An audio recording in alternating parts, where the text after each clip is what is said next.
My mom revealed my darkest secret to make everyone laugh. I revealed hers to make everyone leave. My mom, Gina, always believed she was the funniest person in any room. She had been doing stand-up for years, never making it past 5-minute sets at mediocre dive bars, but she called herself a professional comedian. Her entire personality revolved around making people laugh, even if it meant throwing anyone under the bus. Growing up, every embarrassing thing I did became material for her routine. When I wet the bed at age 7, she told the story at my birthday party as if it were the funniest thing in the world. When I got my first period and stained my pants at school, she made it her closing bit for months. But the worst thing she ever did happened at my engagement party. I had been with my fiancé Luke for 4 years, and we had finally decided to get married. The engagement party was at Luke's parents' country club, with his whole family, his dad's business partners, and all the important people in his life. Gina arrived already tipsy, wearing a sequin dress like she was about to accept an award. She kept interrupting conversations to tell jokes that didn't land. People smiled out of politeness, but you could tell they were uncomfortable. Halfway through dinner, Gina clinked her glass to give a toast no one had asked for. She started by talking about how proud she was that I had found someone willing to marry me despite everything. And then she said she had a hilarious story about why she thought this day would never come. She told a room full of people that when I was 19, I had a mental breakdown. She delivered it just like that, with a dramatic pause, a hand over her heart, and her eyes shining with that manufactured emotion she perfected when she wanted to seem vulnerable to an audience. I was sitting 3 chairs down my wine glass in front of me, the white tablecloth, the sterling silver flatware that Luke's parents only brought out for major occasions. I didn't move. It wasn't paralysis. It was something else. It was the body choosing not to react while the mind was still busy processing what it had just heard. That fraction of a second where you understand what just happened, but you haven't decided what to do with it yet. Gina kept talking. She told them how I had stopped leaving my room for weeks, how I barely ate, how she had to call 3 different doctors because I refused to speak to anyone. She told it like someone narrating the plot of a movie they saw a long time ago with that tone of affectionate distance that made people at open mics say, "Oh, poor thing, you're so brave." I heard someone shift in their chair, the sound of a glass being set on the table with far too much care. I stared at the candle in the center of our table. The flame flickered, even though there was no draft. Mrs. Harrington. Luke's mom had her hands folded on the table. Still, I knew that posture. It was the posture of someone waiting for something to be over. Gina delivered a punchline that I didn't fully hear because right then, something inside me simply switched off. Not all at once, but like when you slowly turn down the volume until you can't hear anything anymore. There was some polite applause. 3 or 4 people, Luke's dad's business partners, clapped on reflex, I think. Because in those kinds of settings, when someone finishes a speech, you clap even if you didn't quite get what they said. Gina sat down and looked at me with a smile. A smile I had spent the last 28 years learning to read. Satisfaction. The satisfaction of having delivered the material well. I didn't smile back. I lowered my eyes to my plate. The salmon was cold. For the next 20 minutes, I didn't say a word. Luke rested his hand over mine under the table. I didn't pull away. But I didn't squeeze it either. I just left it there the way you leave something when you don't know yet if you want to carry it or let it go.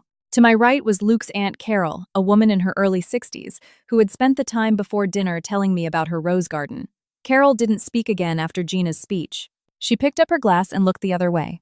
That told me more than any visible reaction. Gina, from her end of the table, tried to pick conversations back up. She would start with a comment, a question, something witty. The table responded, but without the same weight as before. People answered, smiled tightly, and then looked away. Dinner ended faster than it should have. When Mr. Harrington asked for the dessert menus, I excused myself and went to the restroom. I stood in front of the mirror. My face looked the same as always. I wasn't crying. My eyes weren't red. I was just tired in a way that had nothing to do with sleep. I thought about being 19. I thought about how Gina was right, how I had suffered a severe breakdown that year, how hard it had been to get out of bed, the doctors, the pills, the weeks wiped from my memory like someone had taken an eraser to them. But I also thought about what Gina had left out, that in March of that same year, my grandmother Eleanor had died, Nana Eleanor, the only person in that family who asked how I was and actually waited for the real answer, who called me on my birthday and stayed on the phone until I finished talking about everything weighing me down. Eleanor died in March. The breakdown hit in April. Gina never connected those 2 things in public, or maybe she did and chose not to mention them because it ruined the joke. I washed my hands, dried them slowly, finger by finger. I left the restroom. In the hallway leading back to the main dining room, I ran into Mrs. Harrington. I don't think it was an accident. She was standing by a large potted plant, a glass of wine in her hand, looking out the large windows of the club. When she heard me approaching, she turned. "Sophia," she said. "Mrs. Harrington didn't say anything else for a moment. She looked at me the same way Aunt Carol had earlier. Without pity, without awkwardness, with something more neutral and direct than that. "Are you all right?" "Yes," I said. "You don't have to be." She said it without any drama, just as an observation. I stayed quiet. My mother-in-law, Mrs. Harrington, said, looking back out the windows. She was the type to air family business at the dinner table, things that weren't hers to tell. She took a sip from her glass. It took my husband years to understand why that affected me so much. I didn't know what to say. I just wanted to tell you that what happened in there changes absolutely nothing about what Harold and I think of you. She looked at me. "Nothing." I nodded. "Thank you," I said. My voice came out small, but it was all I had. She nodded once and walked back into the dining room. I stayed in the hallway a moment longer. Outside through the glass, the club's grounds were dark and quiet. The driveway lights illuminated the trees from below. Everything looked orderly still, as if nothing had happened tonight. I walked back to the table. When I returned, Gina was talking to one of Harold's partners about her stand-up career. The man was nodding politely. Gina was using her hands as she spoke, as she always did, drawing the dimensions of a story in the air, probably a story that belonged to someone else. I sat down. Luke looked at me. I met his eyes and gave a tiny shake of my head.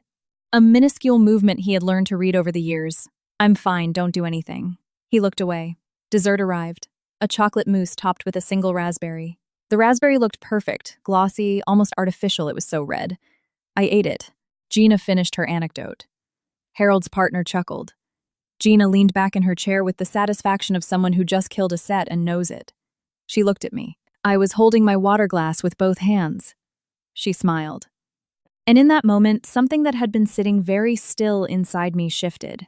It wasn't anger. I knew anger well. I knew how it felt, how it crept up your chest and settled in your throat. This was different, colder, clearer. It was the absolute certainty that it was enough.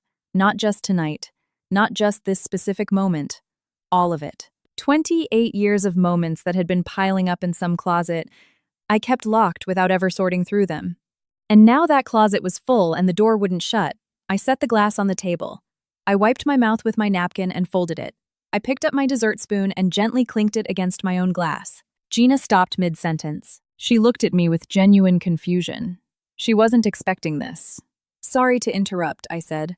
"I want to thank Luke's family for such a lovely evening." I looked around the table. And since my mom opened the door to sharing personal stories, I thought I'd take the opportunity to share one too. The silence that fell over the table was the kind that cannot be manufactured.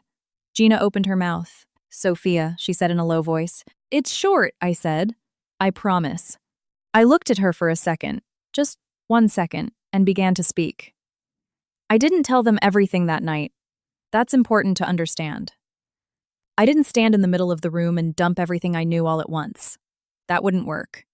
I didn't work like that.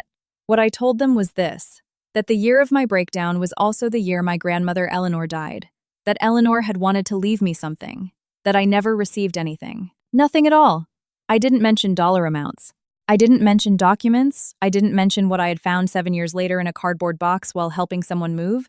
I just planted the seed. 3 sentences delivered in a calm voice, addressing the table generally without pointing a finger at Gina. But everyone looked at Gina anyway. Not because I directed them to, but because when you drop a piece of information like that, people instinctively look for the person who ought to have the explanation. Gina was holding her wine glass. She held it the entire time I spoke. When I finished, she set it down on the table carefully. Far too carefully. "This isn't the time for this," she said. "You're right," I replied. "The time for this was a long time ago." Harold cleared his throat. "Mrs. Harrington muttered something to a waiter about coffee. The conversation awkwardly redistributed itself to other topics, but the air in the room had fundamentally changed. Gina left before coffee was served. I saw her grab her purse. She didn't say goodbye to Harold or Patricia. She sought my eyes from across the room. I was talking to Carol about something neither of us would remember the next day. I held Gina's gaze for a second. She turned and walked out. The sound of her heels clicking against the hardwood floor of the club was fast and uneven. Carol kept talking. I nodded and gave the appropriate responses. And somewhere deep inside me, I took note of that feeling. It wasn't victory. It was too soon for that. I knew what I had started tonight wasn't over. It was just the opening move of a game that had been waiting years to begin. But it was a move. The first one in 28 years that I didn't immediately feel the need to apologize for. In the car, Luke drove in silence for a long time. I looked out the window as the streetlights blurred past. The neighborhood shifted as we got further from the country club. "What exactly happened in there?" he finally asked. Not with a demanding tone, but the tone of someone genuinely trying to understand. "Which part?" "Your grandmother. What you said about never receiving anything." "Exactly what I said." Luke nodded slowly. He didn't ask a barrage of questions right away. That was one of the traits I valued most about him. He didn't fill silences just for the sake of making noise. Several minutes passed. "There are things you haven't told me," he said. I looked at him. "Yes," I said. "A few things." He nodded again. "Whenever you're ready." "Soon," I said. "But not tonight." "Okay." We pulled into our apartment complex. He turned off the engine but didn't open his door. He sat staring straight ahead through the windshield. "Sophia, yeah. What your mom did in there before you spoke." He paused. "It wasn't okay." He said it plainly without dressing it up. "The way you state a fact you've known for a while and finally decide to say out loud." "No," I said. "It wasn't." We went upstairs. That night, long after Luke had fallen asleep, I sat in the kitchen with a glass of water and my phone face down on the table. Gina had been texting me. I could feel the messages waiting there even though I hadn't opened them. I knew the script by heart. First the indignation, then the wounded feelings, then the narrative spin where she was the real victim of my cruelty. I left them unread. I thought about Nana Eleanor. I thought about her hands braiding my hair when I was little. The smell of lavender on her clothes, how she was the only person who, when I said I'm fine, would reply, "Tell me more." I thought about how she had wanted to leave me something, and I had never known until it was too late to ask her why. I thought about how Gina knew, how she had known the entire time and actively chosen not to tell me. I didn't cry. I finished my water, turned off the kitchen light, and went back to bed. Tomorrow there would be time for the rest. But just tomorrow. The next morning, Gina called at 9:15. I still hadn't opened her texts from the night before, but the call came through before I could decide whether to pick up. I was in the kitchen. The coffee maker was still dripping. I answered. "Sophia, hi. How are you?" It wasn't a real question. It was the start of the script I knew so well. First, the welfare check, then the pivot to what she actually wanted. "I'm fine," I said. "Last night was weird." "Yes." There was a pause. "I don't understand why you did that," she said. "In front of all those people. Luke's family. His dad's partners. Which part don't you understand? The part about your mother. The part about what you did." Her voice dropped an octave. "It wasn't the time or the place. You didn't exactly pick the right time or place either, Gina." Silence. "I was just telling a funny story," she said. "It was my story. You're my daughter. We're part of the same story." The coffee machine beeped. I grabbed the pot and slowly filled my mug. "What do you want to talk about, Gina?" A longer pause. "I want you to know that what I said last night, I said with love. I didn't want to hurt you." "I know you didn't," I said. And it was true. That was what made it harder, not easier. Gina never explicitly wanted to hurt anyone. She just wanted material. The collateral damage was a side effect she never bothered to process. "Then we can just leave it at that," she said. "We can't," I said. "We can't, Sophia. What I said last night about Grandma Eleanor is real, Gina. I didn't make it up just to embarrass you." I paused. "At some point, we are going to have to talk about it." The silence that followed was entirely different from the ones before. Thicker, denser. "I don't know what you're talking about," she said. She said it with a level of conviction that might have worked on me 10 years ago. Now it only confirmed that she knew exactly what I was talking about. "Okay," I said. "Whenever you're ready." I hung up. Luke was awake when I walked back into the bedroom. He was sitting on the edge of the bed, his phone in his hand, his hair still messy from sleep. "Was that her?" "Yeah." "What did she say?" "That she didn't understand why I did what I did last night. That it wasn't the right time. I sat down in the desk chair. And that she doesn't know what I'm talking about." Luke put his phone down on the mattress. "What exactly is the deal with your grandmother?" he asked. "You didn't tell the whole story last night."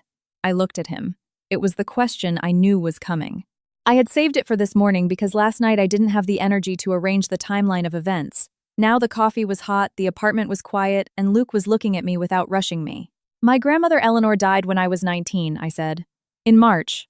The mental breakdown Gina made a joke out of last night hit in April a month later.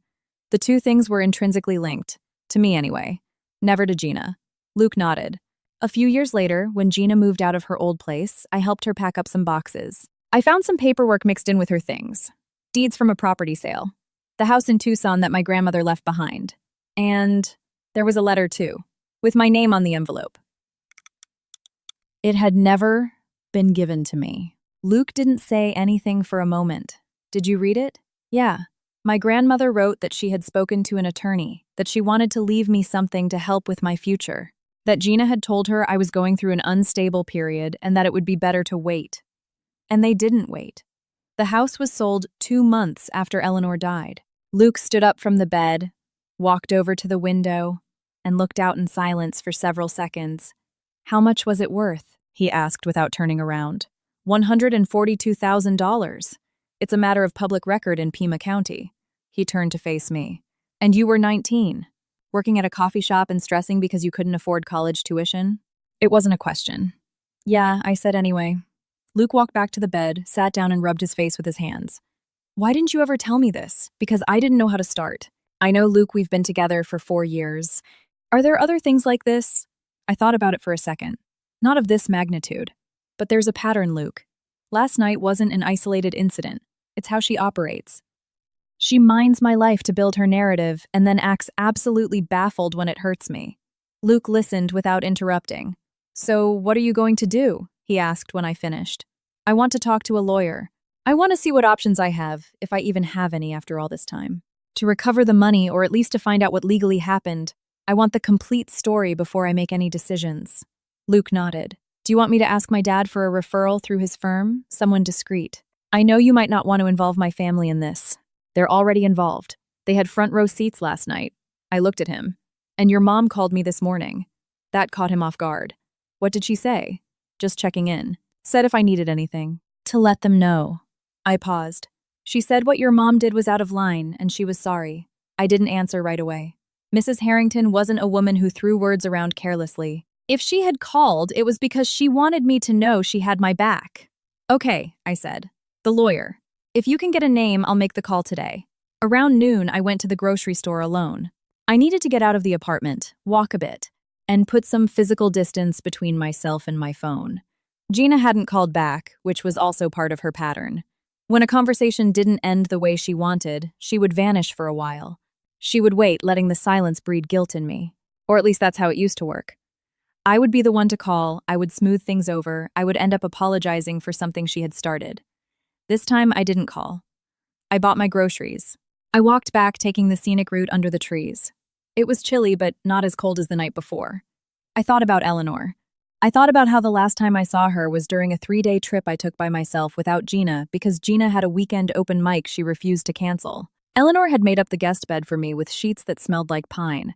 We watched soap operas together at night, and she'd explain the characters' backstories as if I hadn't been watching the same show with her. Not once during that visit did she mention speaking to a lawyer. Maybe she didn't want to get my hopes up. Maybe she thought there was still time. There wasn't. That evening, Luke gave me the name of the lawyer. A woman specializing in family law and probate with 30 years of experience. I sent her an email giving her a broad overview, Luke said. She can see you on Thursday. Thank you. We ate dinner at the table together, no TV playing in the background, something we didn't always do. How are you feeling? Luke asked. Calm, I said, calmer than yesterday. And about Gina, I thought about how to answer honestly. I've known for a long time that things aren't going to change with her. I took a sip of water. Last night wasn't a surprise. It was just the most public broadcast of something that's been happening for years. And right now, I want all the facts before I make a move. I looked at him. I don't want to react. I want to act. Luke nodded. We finished eating. He washed the dishes and I dried them. We didn't talk about Gina anymore that night. We didn't need to. The lawyer's name was Evelyn Hayes. Her office was on the 4th floor of a thoroughly unremarkable corporate building, complete with fake potted plants in the waiting room. The receptionist asked me to take a seat.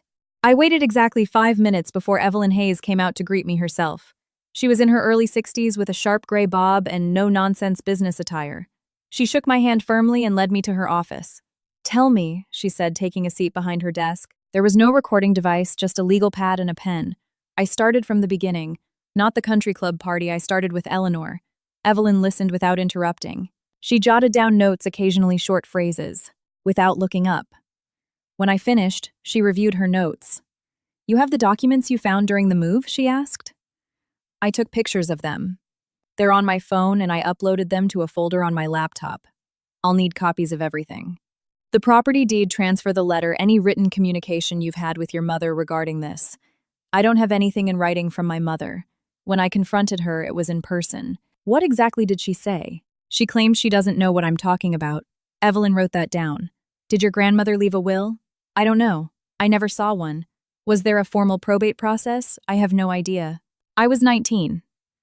No one explained anything to me. Evelyn nodded. She closed her legal pad.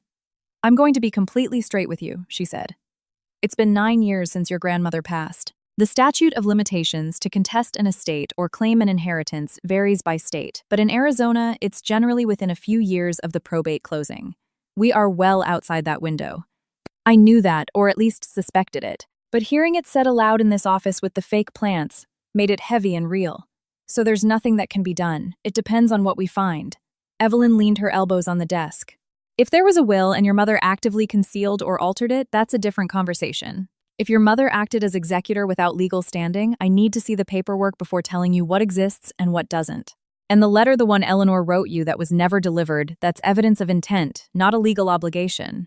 But it is intent." She paused. "Do you have the physical letter? I just have the photos. I don't know where the original is. It was boxed up with my mom's stuff. We will need the original if we want to build a case out of it," which meant asking Gina for it. I stayed quiet for a moment. "I understand," I said. "I am not telling you this is an easy win," Evelyn said.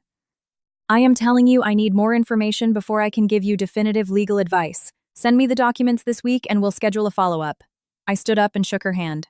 "One more thing," she said before I reached the door. "Does your mother know you're here?" "No." Evelyn nodded. "Let's keep it that way for now." I left the building and walked half a block before stopping. I didn't feel devastated, but I didn't feel victorious either. I was just processing.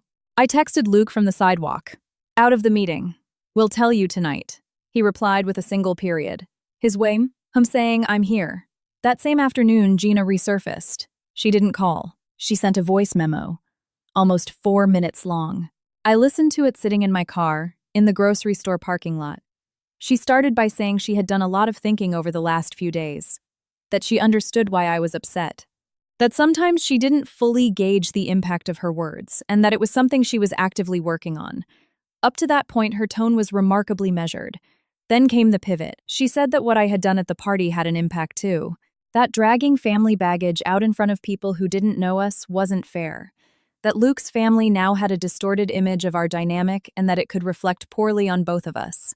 Then she casually threw in that the Grandma Eleanor thing was something she was perfectly willing to discuss, but in private, not as a weapon during a dinner party. She ended by saying she loved me. End of memo.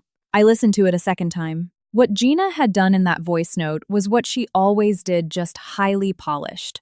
First, the reasonable opening. Then, the pivot to shared blame.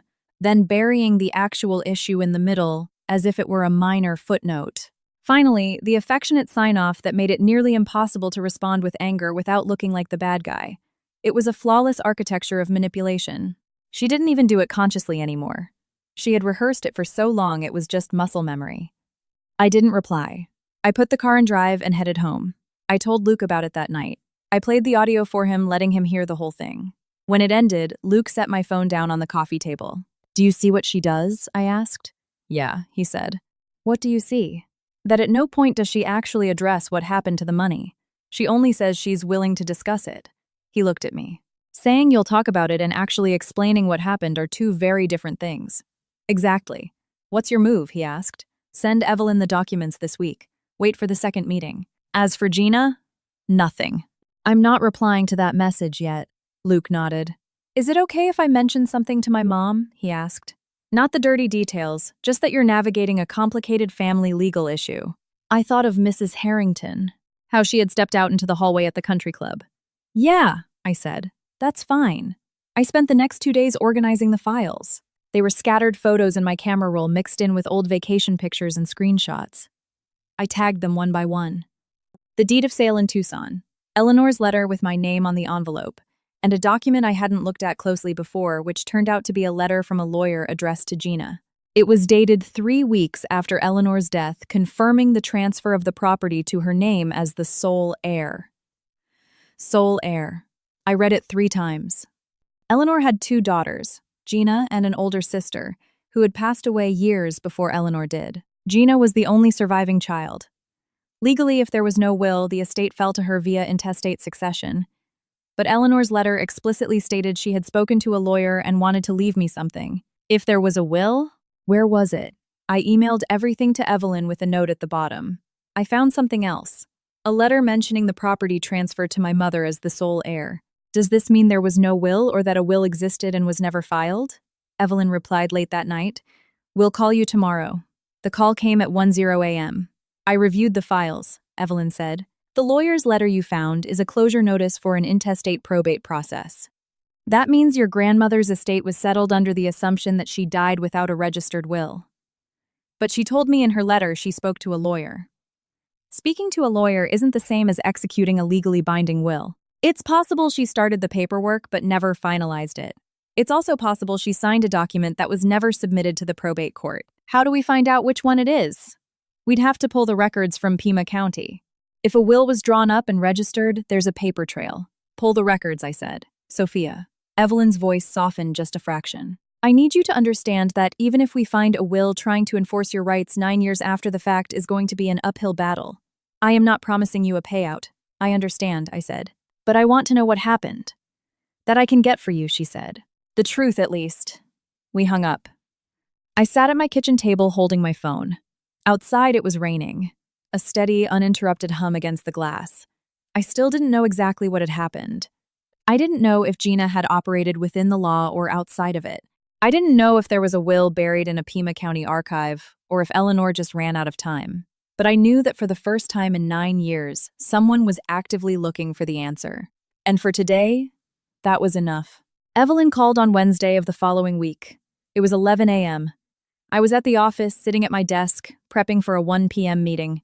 I saw her name flash on my screen and stepped out into the hallway before answering. I found something, Evelyn said. I leaned my back against the wall. What did you find? There is a will registered in Pima County, signed and notarized by Eleanor Vargas, 42 days before her death. A pause. In that will, your grandmother splits the estate down the middle. 50% to Gina, 50% to you. I stopped breathing for a second. Sophia, are you there? Yes, I'm here. The will exists, and it was legally registered. What does not exist is any record of it being presented to the probate court. The estate was processed as intestate, as if the will never existed. Is that legal?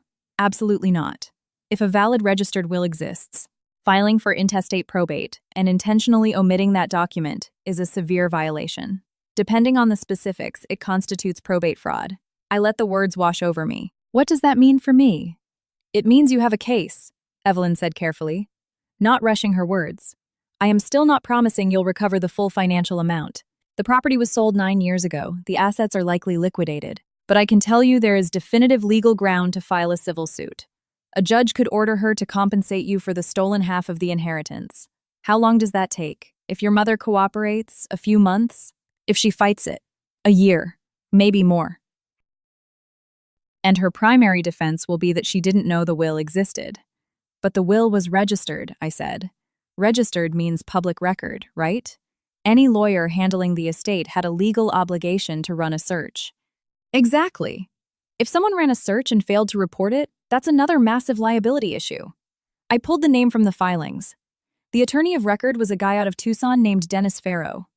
I looked him up. He retired 4 years ago. I closed my eyes. What do you need from me to move forward? A decision. If you want me to formally initiate the process, I need it in writing. The first step is serving your mother. She will receive a formal legal notice. A process server. Yes. It's standard procedure. I thought about it. I pictured Gina answering her door, being handed a manila envelope, reading her name on a formal complaint, imagining the absolute fallout that would follow. Can I have a few days to think about it? Of course.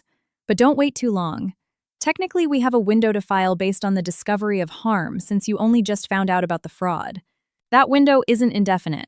I'll confirm by the end of the week. Good. Call me when you're ready. I hung up. I stood in the hallway. A coworker walked by holding a mug of coffee, gave me a chin nod, and I nodded back. I walked back to my desk. I opened the spreadsheet I had been working on before the call. I stared at the numbers for 10 minutes without comprehending a single cell. I told Luke everything that night. He listened to the whole rundown without interrupting once. When I finished, he stayed quiet for a long moment. So there's a will, he said. Yes, a registered will. And your mother processed the estate as if it didn't exist. That's what Evelyn says. Luke stood up, walked into the kitchen, and opened the fridge. I heard the clinking of glass. He came back with 2 glasses of ice water and set one in front of me. What do you want to do? I don't know yet. What are your options? I pull the trigger or I don't. I wrapped my hands around the cold glass. If I do, Gina gets legally served. It becomes a matter of public record, a whole formal battle. If I don't, then I just know what I know and I live with it. Luke nodded slowly. Can I tell you what I think? Yeah. This isn't really about the money, is it? I looked at him. No, I said. What is it about then? I took a breath, trying to articulate the knot in my chest. It's about the fact that for years I carried around this belief that I was just on my own. That being broke at 19 dropping classes. Struggling, that was just my lot in life. I paused. And it turns out there was a lifeline that belonged to me. And someone decided I wasn't going to get it. Without asking me. Without explaining it. Luke didn't say anything. I don't even know if I care about the cash anymore, I said. But I want it on the record that this happened. I don't want it to be invisible anymore. Then you know what to do. The next day I called Evelyn. Let's do it, I said. All right. I'm emailing over the retainer agreement and the authorization forms now. The minute you sign them, we file. When will she get served? 10 to 15 business days from when we file. We have to prep the complaint first. She is going to know you initiated this. Your name is the plaintiff. I know, that's fine. I hung up and stared at my screen. Gina hadn't tried to contact me since her perfectly crafted voice memo the week before. It was that strategic silence I was so used to, waiting for me to crack. This time, the silence was going to be broken in a very different way. 4 days later, Gina called. I don't know how she found out so fast. Maybe someone from Dennis Farrow's old firm tipped her off. Maybe it was just Gina's uncanny radar. She always had a sixth sense for when the narrative was slipping out of her control. I answered. What are you doing? She demanded. No, hi, no, how are you? Hello, Gina. I got a call today. From some paralegal asking about Mom's estate files. Yes. Silence on the line. Did you hire a lawyer? Yes. Sophia. Her voice shifted into a lower, tighter register. This is a mistake. You're going to blow up this family over money. It's not about money. Then what is it about I already told you? I want to know what happened. I can tell you what happened. You don't need to drag lawyers into this. She took a breath. There were debts. Mom had hidden medical debts nobody knew about. The money from the house went to pay off the estate. There was barely anything left. She said it fast. Too fast. Why didn't you tell me that when I asked you in person? Because it was complicated. Because I didn't want you thinking poorly of Mom after she died. Gina, the will exists. It was registered with the county. My lawyer already pulled it. A dead, heavy silence on the other end. What will? The one Eleanor signed 6 weeks before she died. The one splitting the house 50/50. Nothing. I didn't know there was a will, she finally said. It was public record, Gina. Anyone could pull it. I am not a lawyer, Sophia. I didn't know I was supposed to go digging for that. She was using the voice, the trembling, victimized cadence she used when she needed me to buy her version of reality. A probate attorney handled the estate, I said evenly. He had a legal obligation to run a search, then go after him, not me. My lawyer is looking into him too. But I wanted you to hear from me that this is moving forward. You are making a massive mistake. Maybe, I said. But it's my mistake to make. I ended the call. I stood in my kitchen. My hands weren't shaking. That surprised me. Just like the night of the party, I pulled out my phone and texted Luke. Gina called. Told her we're proceeding. He replied in less than a minute. Are you okay? Yes, I typed back. And it was true. The next 3 weeks were quiet on the surface. Gina didn't call, didn't text. This silence felt different. It wasn't the silence of someone waiting for an apology. It felt heavier, like someone scrambling to figure out their next move. Evelyn gave me updates every few days. The case was advancing. They had tracked down Dennis Farrow, the retired lawyer. He had agreed to an interview. That's a good sign, Evelyn told me. It means he has no intention of falling on his sword to protect anyone else. I kept going to work, kept eating dinner with Luke, kept living my life. One afternoon, Patricia Harrington invited me to grab coffee. Just the two of us. We went to a small artisanal cafe near her neighborhood. We ordered lattes and pastries, and for the first 20 minutes, we talked about lightweight things. Her garden, a trip she and Harold were planning to Napa, a cousin of mine who had just had a baby. Then, during a natural lull in the conversation, Patricia set her cup down. Luke mentioned you're dealing with some legal issues regarding your mother. Not the gritty details, I said quickly. Just that it's complicated. Yes. Are you holding up okay? Honestly. Better than I expected. She nodded. Can I ask you something? Of course. Are you afraid of what happens when the legal part is over? She asked. Not the court stuff, but with her. Your relationship with her. I thought about it. I wouldn't call it fear, I said. More like, I don't know what the landscape looks like after this, and I've learned not to pre-grieve it. Patricia picked up her latte. Harold and I went through something ugly with his brother years ago, she said. Family money. It was very messy. She paused. What we learned is that the legal fight is actually the easiest part. The hard part is the day after the ink dries, when everything is settled. And you still have to figure out what space that person occupies in your life. I didn't answer right away. Where did you guys land with his brother? Distant. Not actively at war, just distant.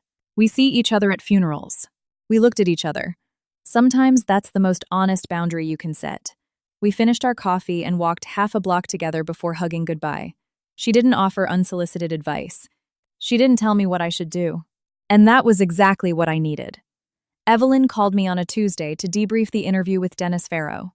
He remembers the case, Evelyn said. He says Gina walked into his office alone a couple of weeks after Eleanor passed. She told him her mother died without a will and asked him to initiate intestate probate.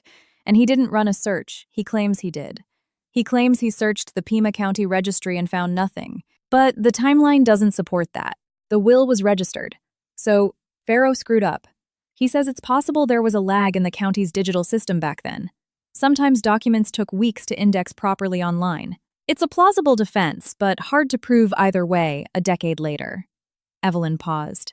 But here's the critical part. Farrow says he had Gina sign an affidavit of heirship, a sworn legal document stating under penalty of perjury that Eleanor died intestate. I stopped walking. Gina signed a sworn affidavit saying there was no will, yes, which is perjury if she knew the will existed, and fraud, yes. Now I cannot legally prove she acted with malicious intent. Ignorance is a very common defense, but I can't prove she didn't know either. So what's the next step? We're sending her attorney a formal demand letter. We are laying out the evidence and asking for a settlement before this goes to open court. If they reject it, we proceed with the lawsuit. When does it go out this week?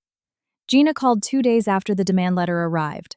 This time she didn't bark into the phone. This time she started with my name drawn out slowly, like she was measuring the weight of every syllable before dropping it. Sophia.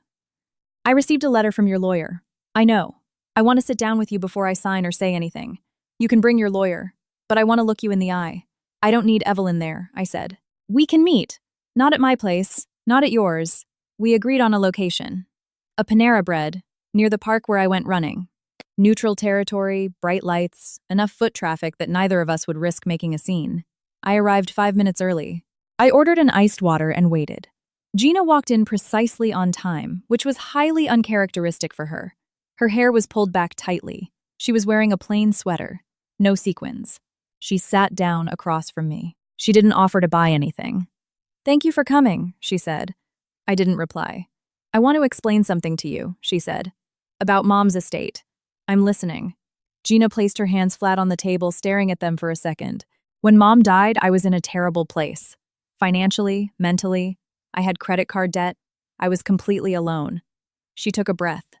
Someone told me that if there was no will, the probate process was fast. But if there was a will, it got tied up in court for months. Disputed. Expensive. Who told you that, Farrow? Or someone who recommended Farrow, I don't remember. And you signed a sworn affidavit saying there was no will. Gina looked up, meeting my eyes. I didn't know there was a will, Sophia. Did you look? Silence. I didn't know I was supposed to, she said, her eyes dropping to the table. It was public record. It was registered. I'm not a lawyer. You keep saying that, I said, keeping my voice entirely flat. Gina took a deep breath. What I want to ask, she said, her voice dropping into a pleading tone, is if we can settle this between us. No courts, no more lawyers billing hours. I can give you something. I don't have the full amount anymore. The money is mostly gone, but I can give you a lump sum. And we closed the book on this. I sat back in the booth. How much? Gina named a figure. It was less than half of what I was legally owed from my 50% share. No, I said. Sophia, please, it's not enough, and you know it. I looked at her. If you want to negotiate a settlement, you do it through Evelyn. She knows what the law entitles me to. I am not haggling over this with you over a bread bowl. Gina closed her eyes. Do you really hate me that much? I don't hate you, Gina. I said it without raising my voice, without malice, but without warmth either. But this isn't about whether I hate you or love you. It's about something that belonged to me that I never got. That's all. I stood up. Talk to Evelyn, I said. If you give her a reasonable offer, it doesn't have to go to court. I walked out of the restaurant. The air outside was brisk. I walked over to the park and sat on a bench by myself for 10 minutes. I didn't feel triumphant. I didn't feel broken. I felt solid. It was a feeling I was still getting used to recognizing as my own. Gina's lawyer called Evelyn 3 days after the coffee shop meeting. Evelyn called me that afternoon. Your mother wants to settle, Evelyn said. Her counsel requested a mediation meeting next week. What's her posture? Cooperative. Fearful. They desperately want to avoid a public trial. Evelyn paused. Sophia, I need you to know that settling out of court is faster, cheaper, and cleaner for everyone. But if the offer isn't fair, we walk away and go to trial. It's your call. Get what's fair. The mediation took place the following Thursday. I didn't attend. Evelyn represented me. She called me from the parking garage of the mediator's office as soon as it ended. We reached an agreement, she said. I sat down on my couch. How much? Evelyn gave me the number. It was 70% of my original rightful share based on the property's value at the time of the sale, plus a calculated percentage for the 9 years of interest. It wasn't 100%, but it was real. It was a tangible number, printed on a legally binding document. She agreed to that, I asked. Yes, after I explicitly laid out the alternative, which was that if this went to trial and a judge found she had committed perjury by signing that affidavit knowing a will existed, the consequences would move far beyond a simple civil payout. Evelyn spoke with clinical calm. I didn't threaten her. I just explained Arizona state law. When is it finalized? They have 10 days to sign the final paperwork. The funds transfer within 30 days after that. I hung up. I sat on the couch in the quiet apartment. I didn't feel what I thought I would feel. There was no overwhelming rush of relief, no cinematic tears of joy, just a flat, steady sensation. Like when you put down a heavy box you've been carrying for miles and your muscles take a few minutes to realize they don't have to hold the weight anymore. I texted Luke. They reached a settlement. He replied instantly. When are you coming home? Soon, I typed. I'll be waiting. Gina signed the settlement papers 8 days later, 2 days before the deadline. Evelyn emailed me the PDFs on a Tuesday morning. I opened them at my desk at work with the door closed. I read every clause. The payout amount, the timeline, the standard non-admission of guilt clause stating that this was a civil compromise regarding the estate of Eleanor Vargas, not an admission of fraud. Settlements rarely force an admission. But the document dictated that I was entitled to something, and that something was finally being given to me. That was enough. I closed the PDF and went back to work. The wire transfer cleared exactly 28 days later. I didn't spend it immediately. I let it sit in the account for almost a week, just logging in to look at it, giving my brain time to accept that it was real. Then I did 3 things. First, I paid off the remainder of my student loans, the ones I had taken out at 19, when I thought I had absolutely no safety net. I had been chipping away at them for almost a decade. I wiped out the balance in a single transfer. Second, I moved a chunk of it into a high-yield savings account as an emergency fund for Luke and me for after the wedding. I didn't tell him right away. I wanted to save the surprise for the right moment.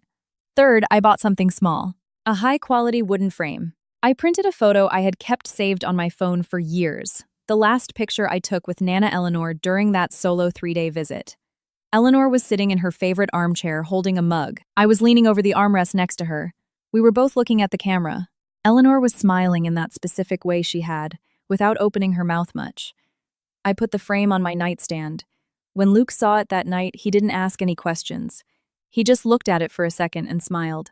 Gina didn't contact me for the first month following the settlement. When she finally called, it was a Sunday morning. I was at the stove making breakfast. I picked up. "Hello," she said. "Hi, Gina." A long pause. "How are you? I'm good." Another pause. "I wanted to know if maybe we could get coffee sometime. Not to talk about the lawyers or the money, just to sit." I kept scrambling the eggs in the pan. "Not yet," I said. "When I don't know. Just not yet." Gina didn't say anything for a long time. Someday she finally asked. It was the first time in this entire saga, maybe in my entire life, that I heard genuine, unvarnished insecurity in her voice. It wasn't her victim voice. It wasn't her comedian voice. It was just a question stripped of all its armor. "I don't know, Gina," I said. And I said it in the exact same tone.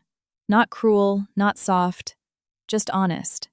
"Right now, I really don't know." "Okay," she whispered. She hung up. I stood there with my phone in one hand and the spatula in the other. The eggs were done. I plated them and called Luke into the kitchen. We sat down to eat. I told him about the phone call. Luke took a bite of his toast. "How do you feel about it?" "Peaceful," I said. "I don't know if we'll ever have a relationship again. I don't know if I even want one, but I no longer feel like that question controls me." Luke nodded. "You know what impressed me the most through all of this?" he asked. "What?" "That you never lost your composure. Not at the country club, not with the lawyer, not with her. You handled it sequentially, step by step. I was terrified half the time. I know. But you did it anyway." I smiled, finishing my coffee. The wedding was 4 months later. We kept it small. 30 people in the backyard of a gorgeous historic estate, Patricia's friend owned, with long wooden farm tables and string lights woven through the oak trees. Gina wasn't there. I didn't invite her. I made the decision weeks in advance. There was no dramatic falling out over it, no tearful phone calls. Her name just wasn't on the list. Luke didn't question it. Patricia didn't bring it up. That morning, while I was getting my hair done in the bridal suite upstairs, my phone buzzed. A text from Gina. 7:40 a.m. "I know today is your day. I hope you're happy. Nothing else." I read it. I didn't reply. I put the phone face down on the vanity and let the makeup artist finish her work. I didn't think about the text again for the rest of the day. The ceremony took 20 minutes. The reception lasted 4 hours. Patricia cried during the ring exchange. Harold handed her a pristine pocket square without looking away from us, like he had it prepped and ready to go. A college friend of mine, who didn't know anything about the legal fallout of the last few months, asked me during dinner where my mom was. "She couldn't make it," I said easily. "Oh, that's a shame," my friend replied. "Yeah," I said, and we moved on to talking about something else. That night, back at our hotel room, Luke and I sat out on the balcony for a little while before going to bed. He had a glass of bourbon. I had a glass of ice water. Down below, the city hummed with its usual low-level noise. "How are you feeling?" Luke asked. Like it was a really good day. I leaned against the railing. Like I had to make a lot of really hard decisions this year, and none of them broke me. I looked out at the skyline. "That feels good." Luke raised his glass. "To that," he said. I didn't clink my water against it. I just looked at him and smiled. We went back inside. Luke fell asleep almost instantly. I stayed awake a little longer, staring at the ceiling in the dark.